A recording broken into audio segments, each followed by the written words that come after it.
Hey guys, welcome back to today's video. Today is Friday, April 30th, 2021, and today we'll be talking about President Trump and Ron DeSantis in the 2024 presidential election and how President Trump is saying today that he would certainly consider Ron DeSantis as a 2024 running mate. Now, the reason why I think this is super significant is because these are fighting words. It might not seem like it at face value. It may seem as if President Trump is just trying to say Ron DeSantis would be a good running mate. But this is putting Ron DeSantis below him. This is a clear and direct statement from the president saying that Ron DeSantis is being viewed as a VP candidate and that alone. Typically speaking, President Trump views himself as the largest man in the room, the most powerful, the most, the strongest in the Republican Party, the one with the most influence. For Ron DeSantis, he has been a firm supporter of President Trump, but seems to be working in those numbers from the CPAC straw poll that shows Ron DeSantis as a frontrunner when Trump isn't running and getting 20% of the vote when he is running. In addition, Ron DeSantis certainly is seeing those preliminary election data polls that are showing that he's in second place when Trump is there and in first place when Trump isn't there. Ron DeSantis has been traveling around the country. Oh my gosh, that was really loud. Sorry about that. Traveling around different regions of the country, going to Pennsylvania, of course, in Florida, which makes sense, offering his insight to different Republicans and making a name for himself beyond what is already known amongst the mainstream media, pretty much hinting that he's going to be running for president in 2024. When you have Ron DeSantis and you have a number of other top Republicans visiting states such as Iowa, New Hampshire, Pennsylvania, large primary states, large swing states, and you have to wonder, why are they doing this? Well, chances are they're trying to build name recognition 3 years out in advance, and sometimes it does end up working. This is usually what presidential hopefuls do in order to get that leg up, but obviously did not work in the 2016 election. So Ron DeSantis, I think, really acknowledges that he is facing up against an electoral mammoth and possibly will run for president even if President Trump decides to run. But these statements from the former president, I think, are really trying to push Ron DeSantis down a level.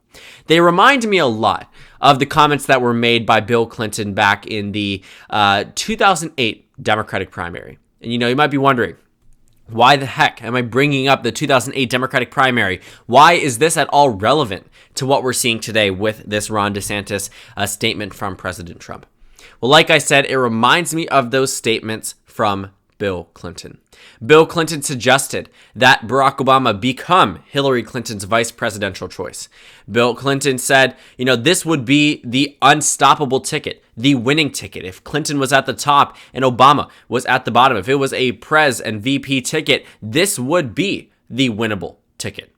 And President Obama, or Senator Obama at the time, says, essentially, if I'm not ready to be president, how is it you think I should be such a great vice president? You see, the Clintons, both Hillary and Bill, seem to be very much with this idea that Obama would be a phenomenal vice presidential candidate, that him being second in line would be, or second in command, would be the strongest ticket for the Democrats in 2008. That's what the argument was, that Obama should go from being the frontrunner, which he was at March of 2008, but down to being the vice presidential candidate with allowing Hillary Clinton to reach the top. Now, this is why I'm drawing the correlation between the 2008 statement and the 2021 statement for President Trump. You have someone with major influence, and, a lot of the comments made by Bill Clinton were a direct result of Hillary Clinton's feelings. They felt the same way about many things. Hillary Clinton herself floated ideas as such. And, President Trump here is trying to do the same exact thing. When you have a frontrunner, and Clinton was the frontrunner for 4 years, you find out that the frontrunner, when threatened in any sense, will immediately try to push the candidate that seems to be rising out of the ashes or rising out of nowhere, practically speaking. That is the case for Ron DeSantis, a little-known governor from Florida who narrowly won his election, is now second place in terms of overall 2024 data. Who could have guessed 2 years ago, right? But what we're seeing here is that President Trump is saying, I would certainly consider Ron DeSantis as a 2024 running mate, not necessarily acknowledging that DeSantis could overtake him in the 2024 election. When I'm looking at this preliminary election data and I'm looking at the numbers here for Ron DeSantis, and I'm looking at the numbers for President Trump. Take a look at a lot of these polls where Donald Trump is not on the ballot. If you take a look at the straw polls, if you take a look at the inside data from the Republican Party, it pretty much goes back and forth between Mike Pence and Ron DeSantis. But if you're looking at the straw poll, if you're looking at those establishment Republicans that attended CPAC, well, they were all for Ron DeSantis when Trump wasn't there. And at the end of the day, the establishment vote is really what matters the most. But even then, Ron DeSantis is getting 7%, 14%, 9%, not necessarily the highest, but on many occasions actually outperforming Vice President Mike Pence. And this is actually only something that is pretty recent, over the past couple of months even.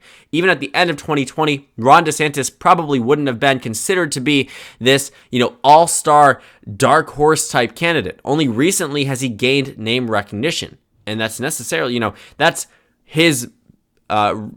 is what he has done. He has made a name for himself in the media. He has built this Republican recognition behind his name. He has gone to the establishment GOP. He's pretty much doing exactly what Chris Christie and Rand Paul and Marco Rubio and Ted Cruz tried to do ahead of the 2016 election. They tried to make sure that they were there where it mattered, and they were in cahoots with the establishment GOP, so that way when the primary rolled around, they would have some support within the national GOP. Mike Pence probably won't survive a primary if Trump is on the ballot. Ron DeSantis probably won't either. But Ron DeSantis might actually try. I don't think Mike Pence is gutsy enough to run against Donald Trump one-on-one. It could happen. Anything can happen, as the 2020 election has proven. But I don't think it's something that will be the inevitable matchup. I don't think it'll be a Mike Pence versus Donald Trump type of matchup, because at the end of the day, the party favors Trump by a lot more, which is why Mike Pence has fallen out of favor from the national GOP.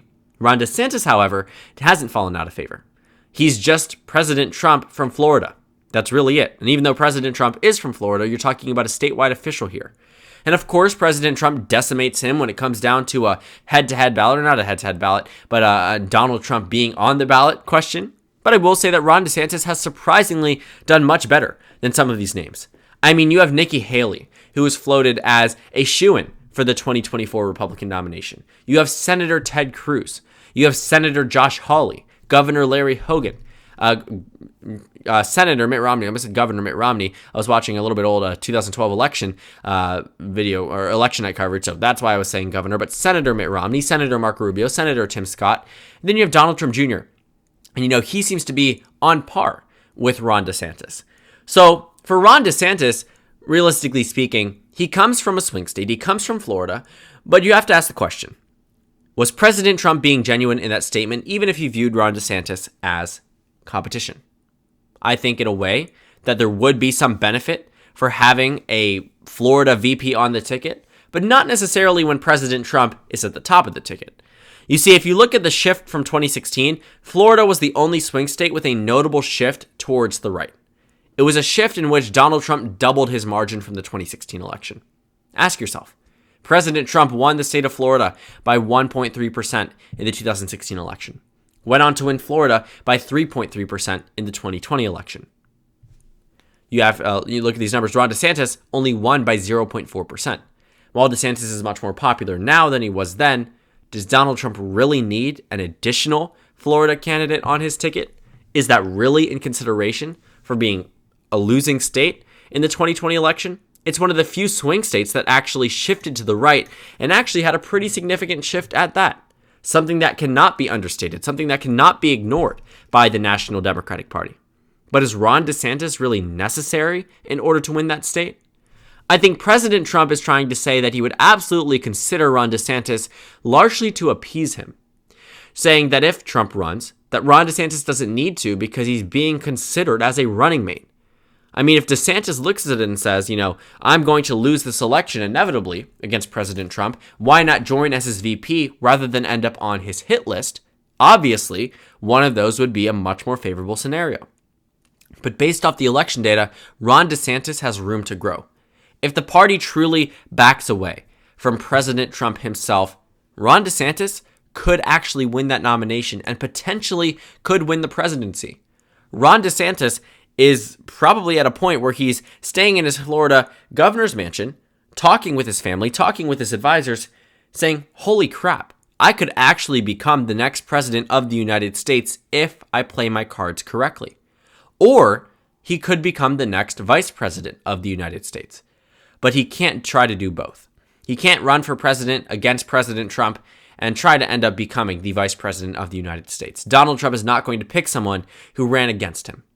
However, if President Trump decides to pick him and Ron DeSantis says, you know what, I'm not going to run, that actually might be something that would be beneficial for Ron DeSantis. And the thing is, DeSantis doesn't even need to win the election in 2024. He's better off being that VP nominee, potentially losing or winning, which would be, winning would obviously be a much better scenario. But if he loses, the campaign won't fall on him and say, it's his fault like it did for Sarah Palin. And even then, that's a whole argument in itself as to whether or not it's actually her fault, considering the circumstance that America was in.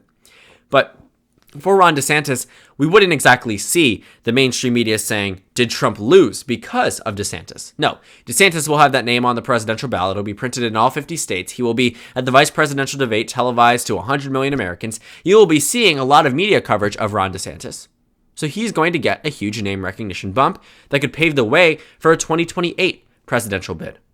But President Trump is very clear with his intentions. And I don't think that it's something that could be easily picked up on. But again, reminds me a lot of the same statement that was made by Bill Clinton back in 2008. As soon as Obama was viewed as a truly big threat to the Clinton presidency, because the 2008 primary was closer than the 2020 primary was. In fact, Hillary Clinton won the popular vote. How fitting is that, right? She won the popular vote in the Democratic primary. If you're looking at the primaries in 2008, they were actually pretty close. While Obama won 10 more states than Hillary Clinton, actually, if you're counting in Michigan and Florida, then he actually only won 8 more states than Hillary Clinton. It was a very contentious primary. Came down to just a handful of delegates relative to the overall grand scheme of things in the primary. So the 2008 primaries, Hillary Clinton was the front runner for years. Years, seriously speaking, just as she was in 2016. So in an effort to try to subvert Barack Obama and steer him to becoming VP, instead of doing that, he decided to push through with this presidential bid and won. Ron DeSantis might be thinking he could do the exact same thing. But just for historical context, Clinton was the front runner, and then all of a sudden Obama came out of practically nowhere. Besides the 2004 keynote speech to the Democratic National Convention, that wasn't enough to win the presidency. I can tell you that. That might have, brought the media circulation and the discussion about him running for president, which he denied initially and then went on to do anyway, the same way Hillary Clinton did. For Barack Obama, he was able to go practically from nothing to president of the United States. Being a junior senator from Illinois to president of the United States, that's very impressive. And Clinton, I don't think expected it. Obama, I don't think expected it. But Clinton said, was talking and essentially just suggested that rather than Obama beat her out for something that she was probably planning for 4 years and then well beyond then leading into 2016, rather than do that, rather than allow him to take away something that she was hoping for years, potentially over a decade by 2016, have Obama become the vice president, have him be appeased by being on the ticket, being the vice president, that might be enough. The vice presidency is certainly an appealing thing for a junior senator from Illinois who had no name recognition 4 years prior. But Obama didn't bite. What Trump is trying to do is to get Ron DeSantis to bite for this offer. To start to discuss with President Trump, sit down at Mar-a-Lago and say, don't run. Trump's going to say, I might run for president. If I run, promise me you won't run. And I will consider you for VP. I will consider you to be on this ticket. President Trump, as we've seen in the data, is the clear frontrunner in the 2024 Republican primary. The clear frontrunner. If he runs, people have already said that they will back out. Notable names, such as Nikki Haley, amongst others that will potentially follow suit. Because at the end of the day, President Trump is not an enemy they want to have moving beyond the 2021, moving on beyond Joe Biden's administration, at least for right now. That's not an enemy the Republican Party wants to make any Republicans do. Any top Republicans, any statewide Republicans, they don't want to make the Trump base angry because that could truly be their death sentence. And, looking at President Trump's impact, I think he's recognizing the very real reality that Ron DeSantis might actually do well in the 2024 primary, if there's this huge anti-Trump surge within the GOP after the 2022 midterms, if they're not as favorable as they had hoped, and President Trump funnels all this money and uses all of his campaign funds to back some of these Republicans who might fall short, there might be a change in heart from the national GOP relating to President Trump. So President Trump might be in a difficult position beyond 2022, which could prop up Ron DeSantis. So this consideration, Ron DeSantis would be a good vice presidential nominee. He's already moving him a step down from what some of the Republican primary voters view as the best GOP nominee for 2024. Trump views as the best GOP nominee for his vice president, for his administration, for his bid, not for Ron DeSantis. This is exactly what Bill Clinton and Hillary Clinton tried to do for Obama back in 2008, except we're seeing it happen very early on. Because largely, Ron DeSantis was a nobody 3 years ago, rose to sudden political popularity. Not nearly as well known as President Trump or Mike Pence, but certainly someone that could come out of nowhere in a sense and defeat some top Republicans and potentially could make 2024 competitive against President Trump. And I think President Trump is trying to do everything he can to avoid such a scenario because he's already within a fractured party. And he would need to win a lot of the support if he is to go on to the general election and have a pretty strong performance, because chances are he won't outperform his 2020 result, potentially underperform it, but he wants to get there anyway. And it's very clear that President Trump wants to remain in politics and doesn't actually want to leave the same way that he, what he had promised, saying, if Biden wins, he will never see me again. We all know that is completely false and 100% not true now. But then, that was sort of the reality. If Trump had lost, he would remove himself from politics. Well, now more than ever, he seems to be much more involved and wants to have much more of an impact on the GOP and who they run, who they field, and who they have in office. Because Trump is out of office. He needs the outreach and he needs the control any way that he can. And this is yet again another way of President Trump exerting his influence, his bully pulpit without the presidential Oval Office behind him. He's trying to exert influence on the GOP primary and on candidates, potential ones at that, and subvert them from running against him or becoming the nominee in 2024 by applying a lot of pressure. And that's exactly what this statement is doing.